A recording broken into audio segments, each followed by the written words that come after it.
இந்த டிராகன் நடக்கிறதுக்கு வந்து ஒரு இந்த இதுலேருந்து ஒரு 3 ரீசன் இருக்கு. ஒன்று, அஸ்வத் அவங்க வந்து சொன்ன வார்த்தையை காப்பாத்துறது. அந்த மாதிரி அவர் வந்து சொன்ன வார்த்தையை காப்பாத்தினாரு. என்னன்னா இது வரைக்கும் அது மட்டும் இல்லை, எனக்கு வந்து அதான் மார்க்கெட் பெருசு பண்ணிட்டு வாடா பண்றேன் அப்படின்னு சொன்ன உடனே அவரே கால் பண்ணாரா, அது ஒரு விஷயம். அடுத்த விஷயம், உனக்கு ஒரு நல்ல படம் பண்றேன் அப்படின்னு சொன்னாரு, பண்ணாரு.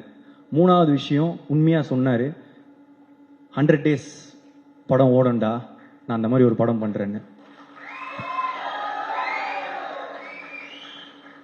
ஸோ சொன்ன வார்த்தையை காப்பாற்றின அஸ்வத்துக்கு தேங்க்ஸ். ஸோ அதனால தான் இந்த ரீசன் இந்த படம் டிராகன் நடந்ததுக்கு ரீசன். இன்னொரு 2வது ரீசன் வந்து அன்னைக்கு ஒரு வச்சல ஒரு குருட்டு நம்பிக்கை, நடிச்சா ஹீரோ தான் அப்படின்னு. அதுக்கு ஒரு லாஜிக்கே இல்லை. நினச்சி பார்த்தா இப்போ எப்படி அப்படின்னு நினச்சி தெரியல, அது ஏதோ நடந்துருச்சு.